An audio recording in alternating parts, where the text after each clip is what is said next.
السلام عليكم ورحمة الله وبركاته.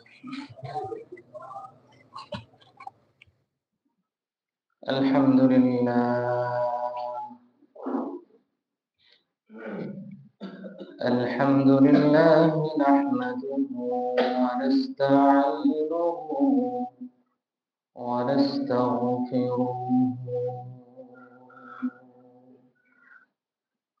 ونؤمن به ونتوكل عليه ونعوذ بالله من شرور أنفسنا ومن سيئات أعمالنا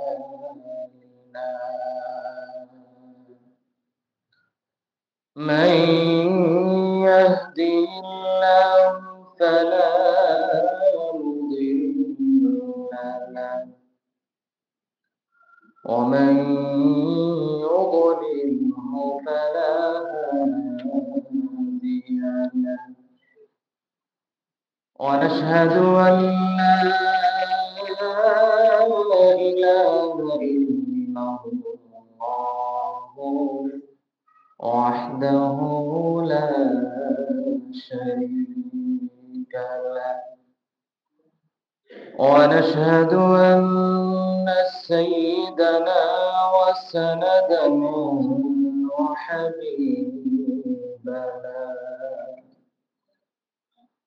وحبيب ربنا وطبيبنا وطبيب قلوبنا وأولانا ومولانا محمدا عبده ورسوله صلى الله تعالى عليه وعلى آله وأصحابه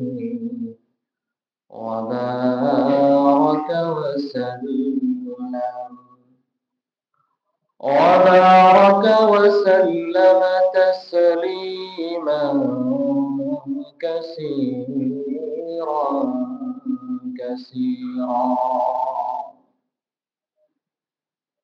الذي أرسله الله تعالى بالحق إلى كافة الناس بشيرا ونذيرا وداعيا إلى الله بإذنه وسراجا منيرا أما بعد فقد قال الله تبارك وتعالى في كلامه المجيد وفرقانه حميدا জবান করে সবাই পড়ি একসাথে আউযু বিল্লাহি মিনাশ শাইতানির রাজিম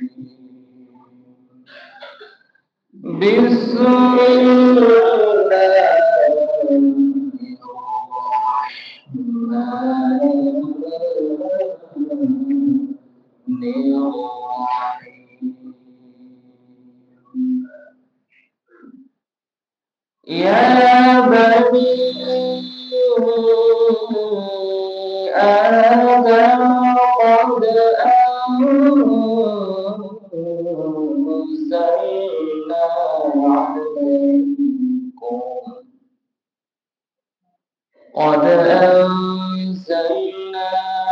عليكم لباسا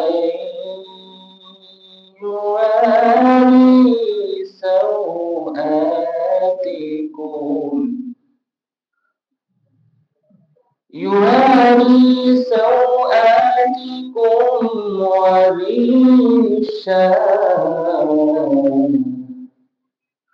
ولباس التقوى ذلك خير.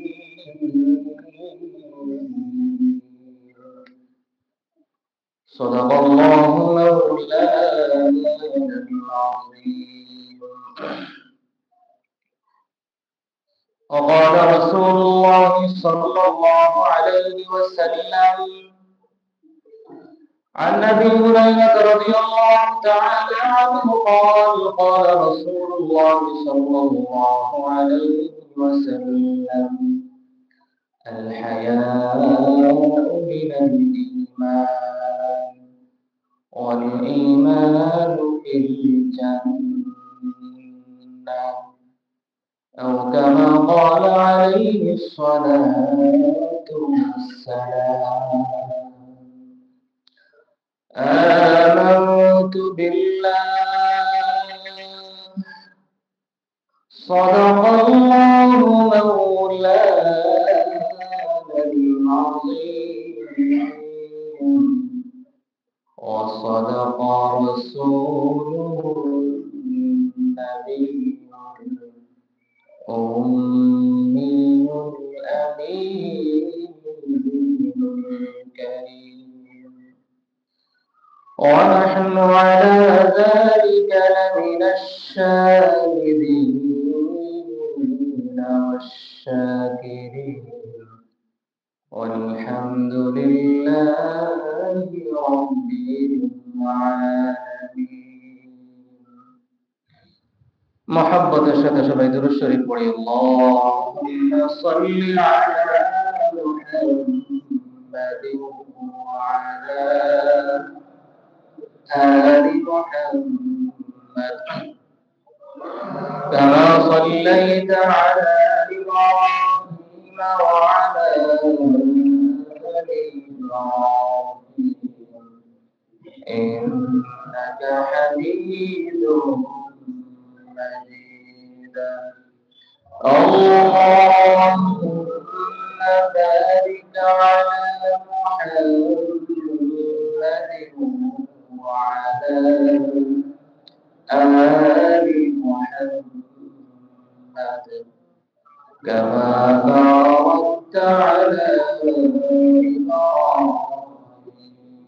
وعلى آل إبراهيم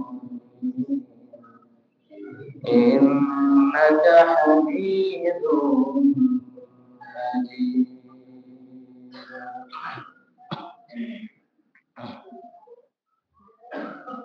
মুআজ্জাজ মুহতারাম সম্মানিত মুসল্লিয়ানে কিরাম, মহান আল্লাহ রাব্বুল আলামিন আমাদেরকে পবিত্র জুমার দিনে জুমার নামাজ জামাতের সাথে আদায় করার জন্য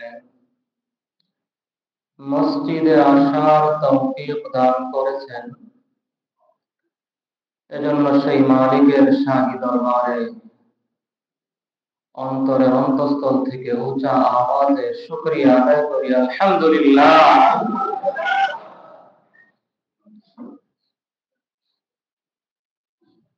আমাদের ধারাবাহিক আলোচনা চলতেছিল আল্লাহ রাব্বুল আলামিনের কাছে প্রিয় হওয়ার জন্য মুমিনের জীবনে যেই গুণাবলীগুলো অর্জন করা দরকার,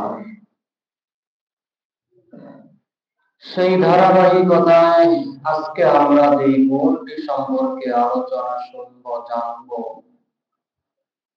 সেটি হলো লজ্জাশীল হওয়া। আল্লাহর দরবারে প্রিয় হওয়ার জন্য মুমিনের জীবনে যে গুণাবলীগুলো অর্জন করা দরকার, সেই গুণাবলীগুলির মধ্য থেকে একটা অন্যতম গুণ হলো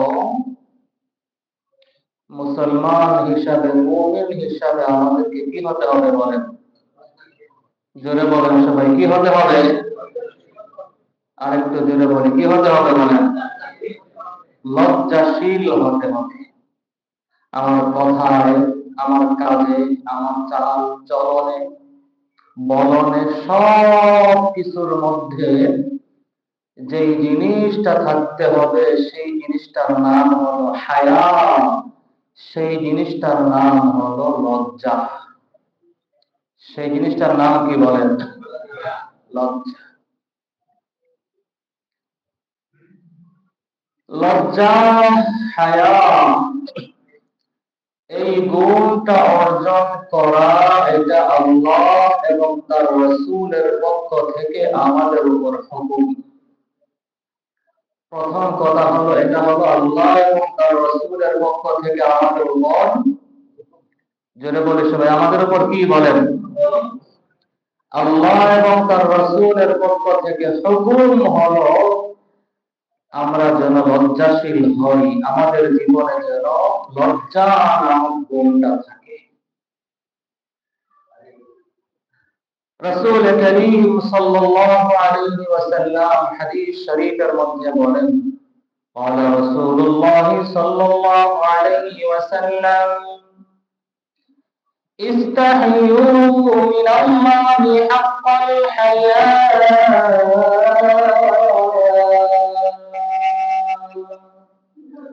আল্লাহর হাবিব তার সাহাবায়ে কেরামকে সম্বোধন করে একদিন বললেন, ও আমার সাহাবায়ে কেরাম, তোমরা সবাই আল্লাহ রাব্বুল আলামিনকে লজ্জা করার মতো লজ্জা করো, আল্লাহকে তার হক আদায় করে লজ্জা করো। قالوا يا رسول الله إنا نستحي والحمد لله। সাহাবায়ে কেরাম বললেন, ও আল্লাহর নবী, আলহামদুলিল্লাহ, আমরা তো আল্লাহ রাব্বুল আলামিনকে লজ্জা করি। সাহাবায়ে কেরাম বললেন যে হ্যাঁ, আমরা তো আল্লাহকে লজ্জা করি।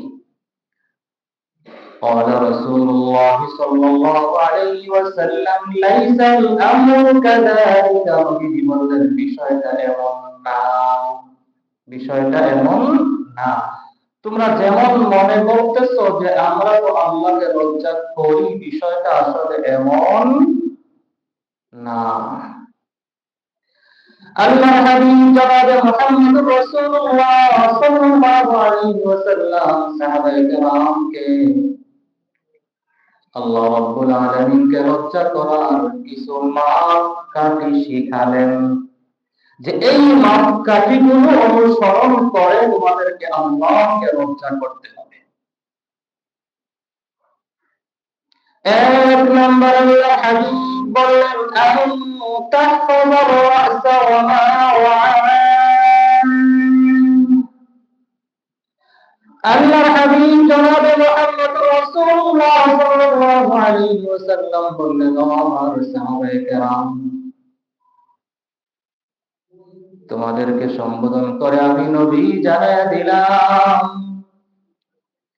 তোমাদের মাধ্যমে কিয়ামত পর্যন্ত আনেওয়ালা আমি নবীর উম্মতে মুহাম্মাদীদেরকেও আমি নবী জানায়া দিলাম, আমার উম্মত আল্লাহকে লজ্জা করার এক নাম্বার মাপকাঠি হলো, এক নাম্বার মূল নীতি হলো আন তাহফাযার রা'সা ওয়া মা ওয়া'আন। নবীজি বলেন, আমার উম্মত আল্লাহ রাব্বুল আলামিনকে লজ্জা করবে, এক নাম্বার নীতিমালা হলো আমার উম্মত মাথা এবং মাথার মধ্যে যা কিছু আছে সব কিছুর হেফাজত করবে। আল্লাহকে লজ্জা করার এক নাম্বার মাপকাঠি কি, এক নাম্বার মূলনীতি কি, সবাই বলি আমরা? রাসূল বলেন, আন তাহফাযার রা'সা ওয়া মা ওয়া'আন। মাথা এবং মাথার মধ্যে যা কিছু আছে সব কিছুকে হেফাজত করবে, সব কিছুকে কি করবে? জোরে বলি আমরা, মাথা এবং মাথার মধ্যে যা কিছু আছে সব কিছুর কি করবে? হেফাজত করবে। নবী যেন বোঝাতে চাইলেন, তুমি যদি এই কথা বলতে চাও যে আমি আল্লাহ রাব্বুল আলামিনকে লজ্জা করি, তাহলে তোমার এক নাম্বার হলো মাথার মধ্যে কোনো গুনাহের চিন্তা ভাবনা আনতে পারবা না। তোমার মাথা দিয়ে কোনো গুনাহ করতে পারবা না। তোমার মাথা দিয়ে গুনাহ কাবিরা থেকে, আল্লাহর নাফরমানি থেকে হেফাজত করতে হবে। তোমার মাথার মধ্যে যে চোখ আল্লাহ রাব্বুল আলামিন দিয়ে রেখেছেন, ওই চোখের হেফাজত করতে হবে। তুমি ওই চোখ দিয়ে পৃথিবীর যত ধরনের ছোট থেকে ছোট, যত ধরনের বড় থেকে বড় গুনাহ করো না কেন, তোমার ওই গুনাহ পৃথিবীর কেউ না দেখলেও দেখেন একমাত্র কে? রব্বুল আলামিন বলেন, ইয়ালামু খাইনাতাল আ'য়ুনি ওয়া মা তুখফিস সুদূর।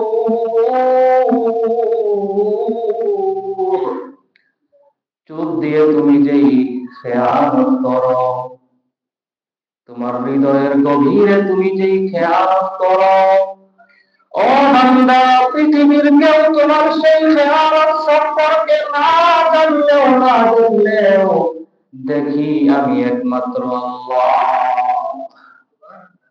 সেই চোখকে কি করতে হবে?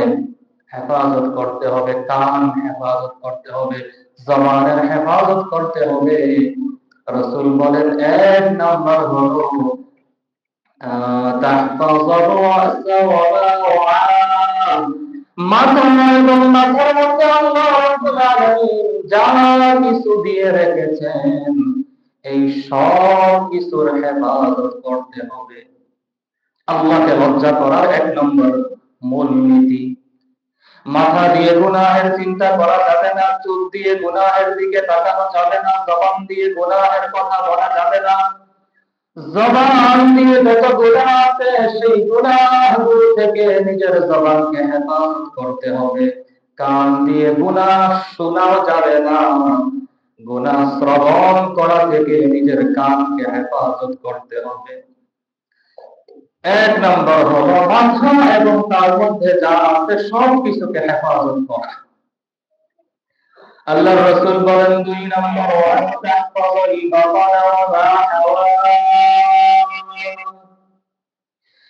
পেট এবং এর সাথে সংশ্লিষ্ট আরো যত কিছু রয়েছে সব কিছুকে হেফাজত করতে হবে।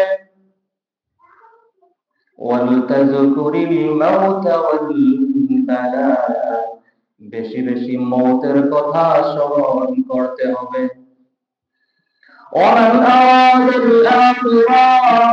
আল্লাহ নবী বলেন, আমার যে উম্মত আখিরাত চায়, তারা জিনাতাদ দুনিয়া, সে যেন দুনিয়ার সমস্ত জিনত, দুনিয়ার সমস্ত চাকচিক্য, দুনিয়ার সমস্ত সৌন্দর্য, দুনিয়ার সমস্ত ভোগ বিলাসিতাকে সে যেন বর্জন করে। আল্লাহ হাবিব বলেন, এই গুণাবলীগুলো যার মধ্যে থাকবে, নবীজি বলেন, এই সমস্ত গুণাবলীগুলো যারা অর্জন করবে, এই কাজগুলো যারা করবে, আমি নবী ঘোষণা দিয়ে দিলাম, ফাকাদ ইস্তাহিয়া মিনাল্লাহি হাক্কাল হায়া, আমার এই উম্মত যেন একজন পরিপূর্ণ লজ্জাশীল আল্লাহর বান্দা হয়ে গেল। সে একজন পরিপূর্ণ লজ্জাশীল আল্লাহর বান্দা হিসাবে তাকে আমি নবী গ্যারান্টি দিয়ে দিলাম। হাদিসের শুরু অংশে আল্লাহ রাসূল বলেন, ইস্তাহিয়ু মিনাল্লাহি হাক্কাল হায়া ওয়া উম্মতেরা, আল্লাহকে হক আদায় করে লজ্জা করো। তাহলে লজ্জাশীল হওয়া, হায়া নামক গুণ অর্জন করা মুমিন হিসাবে, মুসলমান হিসাবে আমাদের জীবনে এটা কার হুকুম বলেন? আল্লাহ এবং তার রাসূলের হুকুম। দুই নম্বর হলো লজ্জাশীল হওয়া, লজ্জা নামক গুণকে অর্জন করা। এটা হচ্ছে বনি আদম হিসাবে আমাদের স্বভাবজাত একটা বৈশিষ্ট্য, জন্মগত বৈশিষ্ট্য, স্বভাবগত বৈশিষ্ট্য, সৃষ্টিগত বৈশিষ্ট্য। আমি বনি আদম, তো জন্মগত ভাবে, স্বভাবগত ভাবে, সৃষ্টিগত ভাবে আমার মধ্যে হায়া থাকবে, লজ্জাশীল হব আমি। নবী মুহাম্মদুর রাসূলুল্লাহ সাল্লাল্লাহু আলাইহি ওয়াসাল্লাম ছিলেন সবচেয়ে বেশি লজ্জাশীল। সাহাবায়ে কেরামের মধ্যে লজ্জা নামক গুণটা খুব বেশি কাজ করত। খুলাফায়ে রাশেদাদের মধ্য থেকে চারজন সাহাবীর চারটা গুণ আল্লাহর হাবিব সাল্লাল্লাহু আলাইহি ওয়াসাল্লাম স্পেশাল ভাবে উল্লেখ করছেন। অন্যান্য সাহাবীদের তো গুণগুলো আছেই। আল্লাহর হাবিব বলেন, আরহামু উম্মতি বিউম্মতি আবু বকর। নবীজি বলেন, আমার উম্মতের মধ্যে সবচেয়ে বেশি দয়া আল্লাহ যার মধ্যে দিয়ে রেখেছেন সেই মানুষটার নাম হলো কে? জোরে বলেন, সেই মানুষটার নাম কে? আবু বকর সিদ্দিক রাদিয়াল্লাহু তাআলা আনহু। ওয়াশাদ্দুহুম ফি আমরিল্লাহি উমর। আমার উম্মতের মধ্যে আল্লাহ রাব্বুল আলামিনের হুকুমের ব্যাপারে সবচেয়ে বেশি কঠিন যেই মানুষটা, সেই মানুষটার নাম হলো, জোরে বলেন, সেই মানুষটার নাম কি? ওমর ফারুক। ওয়াসবাহুম হায়াআন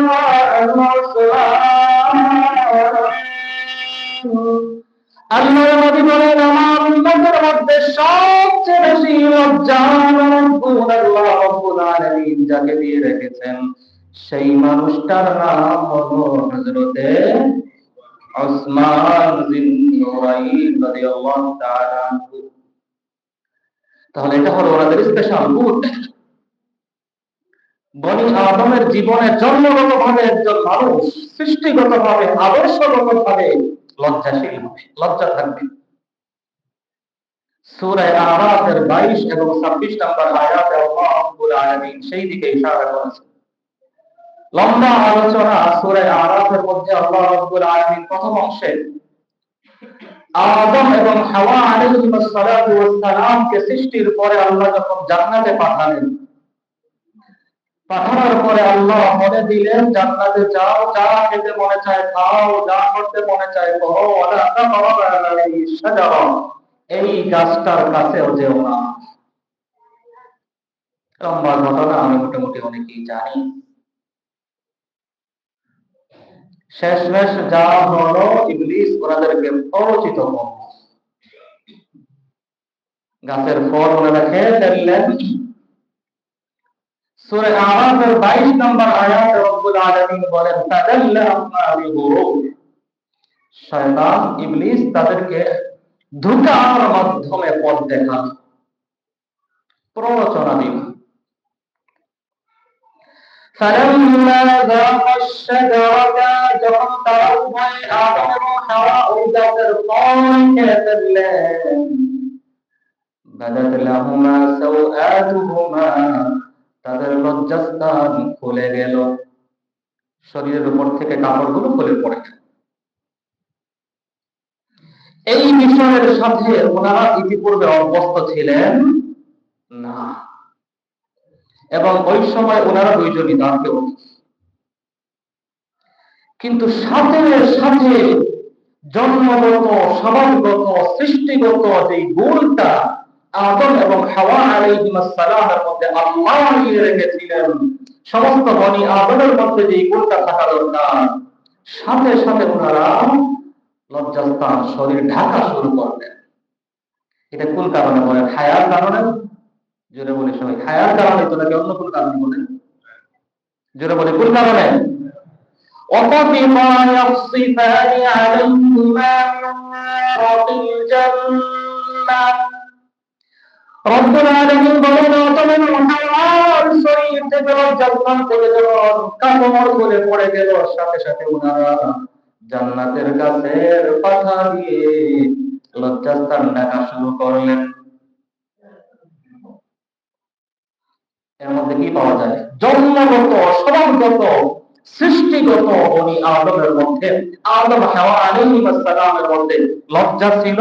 বনি আদমের মধ্যে এই ধারাবাহিকতায় তাদের মধ্যেও লজ্জাশীলতা নামক অভ্যাস নামক গুণ তাদের মধ্যে থাকবে। ঠিক না বেঠিক বলেন? যদি আমি বনি আদম হিসাবে আমাকে পরিচয় দিতে চাই, এক নম্বর, যদি আমি বলতে চাই যে আমি একজন বনি আদম, আমি মানব সন্তান, তাহলে আমার মধ্যে যে গুণটা থাকা চাই সেটার নাম হলো লজ্জা। লজ্জা নামক গুণ যদি আমার মধ্যে না থাকে তাহলে আমি আমাকে বনি আদম বলে পরিচয় দিতে পারবো? জোরে বলি সবাই, পারবো? আজ উম্মতে মুসলিমান জিন্দগি থেকে লজ্জা বিদায় নিয়ে নিচ্ছে প্রায়। ঠিক না বেঠিক বলেন? হায়ার শরম আজকে আমাদের সমাজে খুব বেশি নাকি সমাজ থেকে উঠে গিয়েছে বলেন? জোরে কথা বলি সবাই, খুব বেশি ভরে গেছে না উঠে গেছে বলেন? আজ আমাদের সমাজ থেকে হায়ার শরম নামক এই গুণটা উঠে গেছে। পৃথিবী আজ আল্লাহ বিভিন্ন আযাব এবং গজবের মধ্যে বিভিন্ন সময় বিভিন্ন রূপে আক্রান্ত হচ্ছে এই সমস্ত গুনাহগুলো আমাদের জীবনে থাকার কারণে। আজ আমেরিকা জ্বলতেছে, লস অ্যাঞ্জেলেস জ্বলতেছে, কি বলেন? তাদের জীবনে হায়া শরম খুব বেশি, এই জন্য, তাই না? জোরে কথা বলি, হায়া শরমে ভরপুর তাদের জীবনে, এই জন্য। কথা বলি সবাই, এই জন্য। আল্লাহর রহমত এটা। জোরে কথা বলি, আল্লাহর রহমত, তাই না? জান্নাত থেকে আসছে, কি বলেন? দেখে কি মনে হয় জান্নাত থেকে আল্লাহ পাঠাইছেন ফেরেশতা দিয়ে রহমত হিসেবে, তাই না? নাকি জাহান্নাম থেকে আসছে বলেন? আল্লাহর আযাব না গজব না রহমত, কি বলেন? যারা বলি আল্লাহর আযাব না রহমত। তাদের জীবনে যে সমস্ত গুণগুলো তাদের জীবন থেকে মাইনাস হয়ে গিয়েছে, এর মধ্যে একটা অন্যতম তাদের জীবন থেকে হায়া নামক এই গুণটা আংশিক হারিয়ে গেছে না পুরাই হারিয়ে গেছে বলেন? জোরে বলেন, আংশিক না পরিপূর্ণ হারিয়ে গিয়েছে? পরিপূর্ণ হারিয়ে গিয়েছে। এবং তাদের ঘরগুলোই চলতেছে যাদের জীবনের থেকে হায়া যত বেশি হারিয়ে গেছে, যারাই যত বেশি নির্লজ্জতার মধ্যে লিপ্ত হয়েছিল, হয়ে আছে, তাদের ঘরগুলোই বেশি চলতেছে। ঠিক না বেশি বলেন? তাহলে বোঝা গেল হায়া থাকবে তো আমি বনি আদম থাকবো, আমি মুমিন থাকবো, সেই বিষয়টা বলবো ইনশাআল্লাহ। হায়া নাই, আমি বনি আদম না, আমি মুমিন না। যদি আমি আমার নিজেকে বনি আদম বলে পরিচয় দিতে চাই, আমার মধ্যে যে গুণটা থাকা চাই সেই গুণের নাম হলো হায়া। যদি আমি আমার নিজেকে মুমিন বলে আল্লাহর দরবারে পরিচয় দিতে চাই, আমার মধ্যে যে গুণটা থাকা চাই সেই গুণের নাম হলো হায়া। সেই গুণের নাম হলো হায়া, লজ্জা। সূরা আরাফের ২৬ নম্বর আয়াতে আল্লাহ রাব্বুল আলামিন বলেন, ইয়া বনি আদম, ও বনি আদম, ক্বাদ আনজালনা আলাইকুম লিবাসা, আমি আল্লাহ রাব্বুল আলামিন দুনিয়ার জমিনে তোমাদের জন্য পোশাক পরিধানের উপকরণ তৈরি করেছি। মুমিন মুসলমানের জিন্দেগির ঈমানের পোশাক হলো তাকওয়া। মুমিনের জীবনের ঈমানের পোশাকের নাম কি সবাই বলি? জোরে বলিস, ঈমানের পোশাকের নাম কি বলেন? শুধু পোশাক পরলেই হয়? মনে করেন বিল্ডিংটা বানানো হইল, বিল্ডিংটা হয়ে গেছে, এতেই বিল্ডিং সুন্দর নাকি ডেকোরেশন লাগে? কি বলেন? জোরে বলেন সবাই, ডেকোরেশন লাগে কিনা বলেন? মুমিনের ঈমান নামক ঘরের ডেকোরেশনের নাম হলো হায়া। মুমিন যত বেশি হায়াওয়ালা হবে, যত বেশি লজ্জাশীল হবে, তত বেশি সে আল্লাহর দরবারে দামি হতে থাকবে। আল্লাহর হাবিব জনাবে মুহাম্মদ রাসূলুল্লাহ সাল্লাল্লাহু আলাইহি ওয়াসাল্লাম বলেন, মা কানাল মুহসু ফি শাইইন ইল্লা শান। অশ্লীলতা, নির্লজ্জতা, বেহায়াপনা, অশ্লীলতা, নির্লজ্জতা, বেহায়াপনা, এই অভ্যাসগুলো যার মধ্যে থাকবে, যেই জিনিসের মধ্যে থাকবে, যাদের মধ্যে থাকবে, তারা ধীরে ধীরে মূল্যহীন হয়ে পড়বে, তারা ধীরে ধীরে নিকৃষ্ট হয়ে পড়বে, কলঙ্কিত হয়ে পড়বে, মূল্যহীন হয়ে যাবে। وما كان الحياء في شيء إلا زانا। আল্লাহ নবী বলেন, হায়া, লজ্জা নামক এই গুণ আমাদের মধ্যে মধ্যে থাকবে। লজ্জা, হায়া নামক গুণটা যার মধ্যে থাকবে, সে দিন দিন শুধু আল্লাহর দরবারে দামি আর দামি হতে থাকবে। হায়া থাকবে তো আমি আল্লাহর দরবারে কি হব? যদি বলেন, আর যদি বলি কি হব? শুধু দামি হতে থাকবো। আল্লাহ আমাকে শুধু দুনিয়া আখিরাতে দামি বানাতে থাকবেন, শুধু দামি বানাতে থাকবেন। হায়া থাকবো, আমি দামি হব। হায়া আমার থেকে বিদায় নিয়ে নিবে, আমি শুধু নিচের দিকে যাব, নিকৃষ্ট হব, ঘৃণার পাত্র হব, মূল্যহীন হব, আল্লাহর কাছে অসম্মানীয় হব।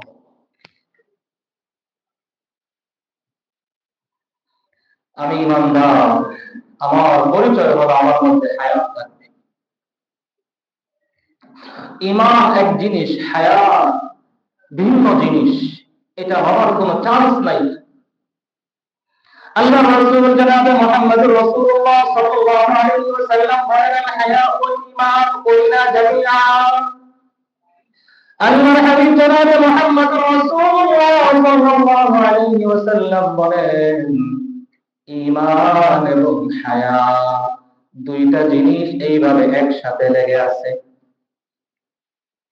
এইভাবে দুইটা আঙ্গুল যেরকম একসাথে লেগে আছে, আল্লাহর নবী বলেন, হায়া এবং ঈমান, লজ্জাশীলতা এবং মুমিনের ঈমানদারি, এই দুইটা জিনিস এইভাবে একসাথে লেগে আছে।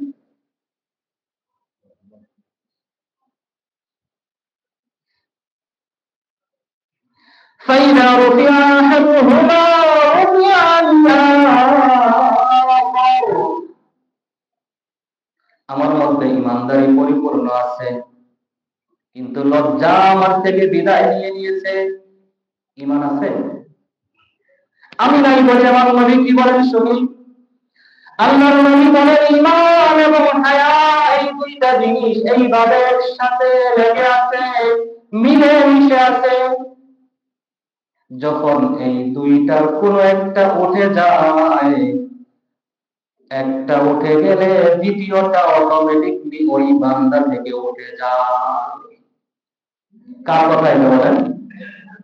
যেটা বলি কার কথা? রাসূল করিম সাল্লাল্লাহু আলাইহি ওয়াসাল্লামের কথা। একটা উঠে গেলে আরেকটা অটোমেটিকলি উঠে যাবে, আমি উঠানো লাগবে না। হায়া আমার থেকে উঠে গেছে, তো আমার থেকে ঈমান অটোমেটিকলি উঠে গেছে। এটা ভাবার কোনো সুযোগ নাই, আরে আমার হায়াটা কি হয়েছে, আমার ঈমান তো আছে। এটা ভাবার কোনো সুযোগ আছে বলেন? নবীজি বলেন, তোমার হায়া নাই তো তোমার ঈমানও নাই।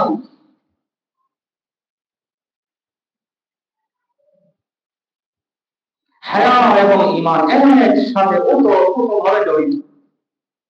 একটা থাকবে আরেকটা থাকবে, হায়া থাকবে ঈমান থাকবে, হায়া থাকবে না ঈমান থাকবে না, ঈমান থাকবে না হায়া থাকবে না। হায়া ঈমানের অংশ। আল্লাহর হাবিব বলেন, আল হায়াউ মিনাল ঈমান।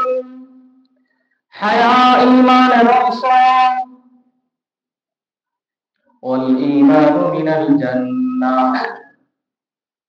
আর ঈমানের ঠিকানা কোথায়? যারা বলেন ঈমানের ঠিকানা কোথায়? আমার যে উম্মতের মধ্যে হায়া থাকবে, তার মধ্যে ঈমান নামক ওই পাওয়ার থাকবে। আর হায়া যার মধ্যে থাকবে, তার মধ্যে ঈমানের পাওয়ার থাকবে। ঈমান যার মধ্যে থাকবে, তার মধ্যে হায়া নামক পাওয়ার থাকবে। এক কথা। সুতরাং আমার যে মুমিন ইমানদার উম্মতের জিন্দেগিতে হায়া থাকবে, ওই হায়াটাকে আল্লাহর তৈরি জান্নাত পর্যন্ত পৌঁছায়া দিবে। ওই হায়াটাকে জান্নাত পর্যন্ত নিয়ে যাবে। হায়াওয়ালা বান্দার ঠিকানা কোথায় বলেন? জোরে বলি কোথায়? কার কথা? রাসূল করিম সাল্লাল্লাহু আলাইহি ওয়াসাল্লামের বক্তব্য।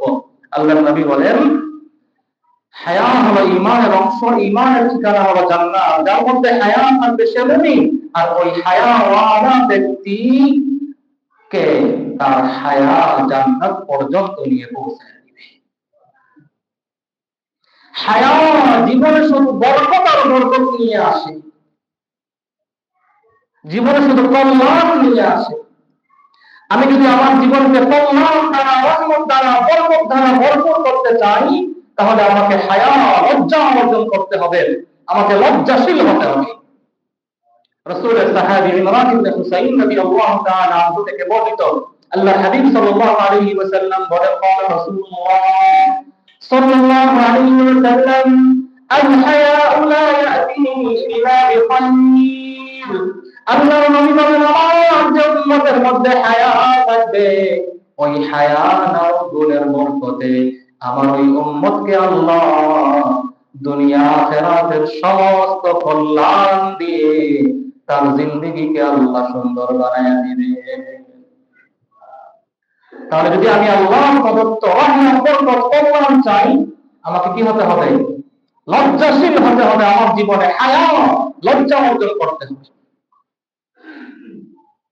লজ্জাশীল ব্যক্তির ঠিকানা জান্নাত। লজ্জাশীল ব্যক্তির জিন্দেগি আল্লাহর রহমত, বরকত, কল্যাণ দ্বারা ভরপুর। যে লজ্জাশীল হবে তার দোষ ত্রুটিগুলো দুনিয়া আখিরাতে আল্লাহ ঢেকে দেন। মানুষের চোখ থেকে আল্লাহ তার দোষ ত্রুটিগুলোকে আড়াল করে দিবেন।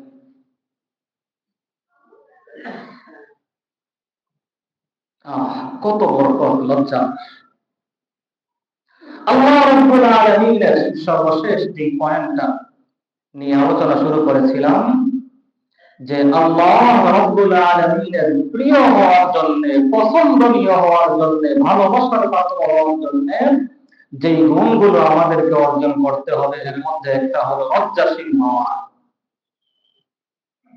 রাসূল করিম সাল্লাল্লাহু আলাইহি ওয়াসাল্লাম বলেন, আল্লাহ রাব্বুল আলামিন, ইন্নাল্লাহা ইযা আনা'আমা আলা 'abদিন ইউহিব্বু আন ইয়ারা আথরা নি'মাতিহি। আল্লাহ রাব্বুল আলামিন যখন তার কোন বান্দাকে নিয়ামত দান করেন, আল্লাহ চান ওই বান্দার শরীরের মধ্যে, ওই বান্দার মধ্যে আল্লাহর সেই নিয়ামতটা যেন প্রকাশ পায়। আল্লাহ আপনাকে সম্পদ দিয়েছেন, আল্লাহ চান আপনি সুন্দর কাপড় পরেন। আল্লাহ চান আপনার চলাফেরায় যেন সেই নিয়ামতটা প্রকাশ পায়।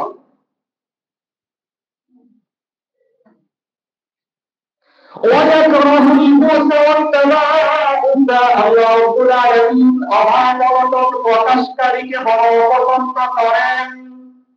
অনেকের সম্পদ আছে, টাকা পয়সা আছে, অনেক কিছু আছে, চলে একদম টাটকা ফকিরের মতো, ঠিক কিনা বলেন?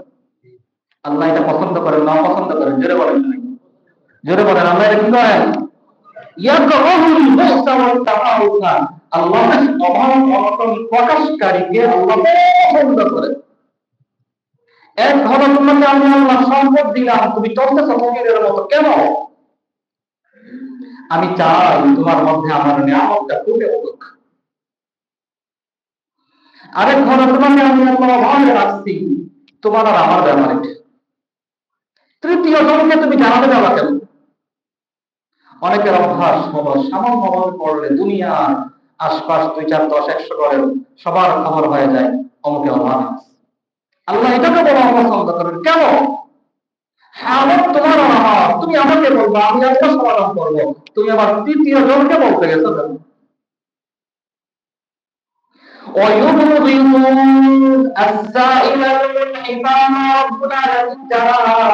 নাসুর বান্দার মতো শুধু ভিক্ষা করে, তাদেরকে আল্লাহ বড় পছন্দ করেন। যারা নাসুর বান্দার মতো শুধু চায় চায় চায়, শুধু অভাব, ভিক্ষা ভিক্ষা, আল্লাহ ওদেরকে বড় পছন্দ করে।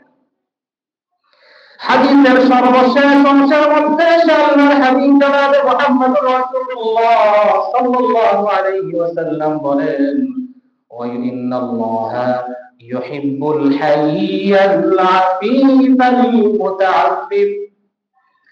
আল্লাহ রাব্বুল আলামিন লজ্জাশীল বান্দাকে বড় পছন্দ করেন।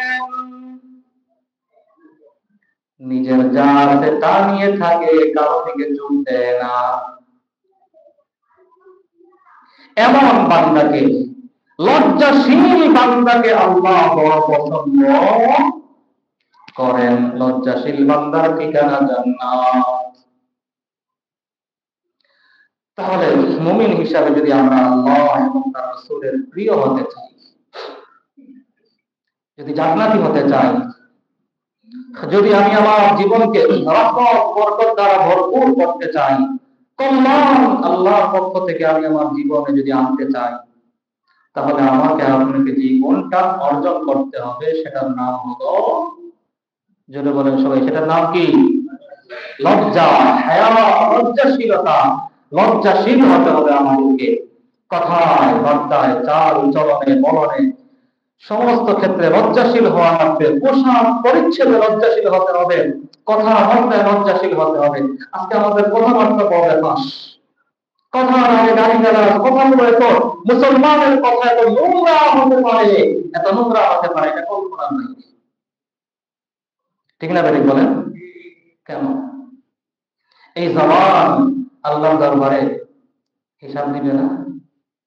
এই জবানের হিসাব হবে না? কি বলেন আল্লাহ? এই যে এত খারাপ আমি আমার জবানকে করতেছি কেন? রাসূল বলেন, তোমার দুই জিনিসের জিম্মাদার তুমি হয়ে যাও, আমি নবী তোমার জান্নাতের জিম্মাদার হয়ে যাব। তোমার জবানের, তোমার লজ্জাস্তরের জিম্মাদার তুমি হয়ে যাও, আমি নবী মুহাম্মদ রাসূলুল্লাহ সাল্লাল্লাহু আলাইহি ওয়াসাল্লাম তোমার জান্নাতের জিম্মাদার হয়ে গেলাম। আজ আশ্চর্য লাগে, মুসলমানের কথা এত খারাপ কেন ভাই? কথা আগে গালি গালাজ।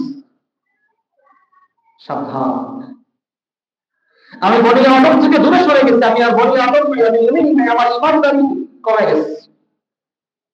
আল্লাহ রাব্বুল আলামিন আমাদের যে বিষয়গুলো বোঝা এবং বাস্তব জীবনে আমল করার তৌফিক দান করুন। আমিন। ওয়া আখিরু দাওয়ানা আলহামদুলিল্লাহি রাব্বিল আলামিন। যারা সুন্নাত পড়িনি, ক্বাবলার জুমআ 4 রাকাত সুন্নাত আদায় করে নিই।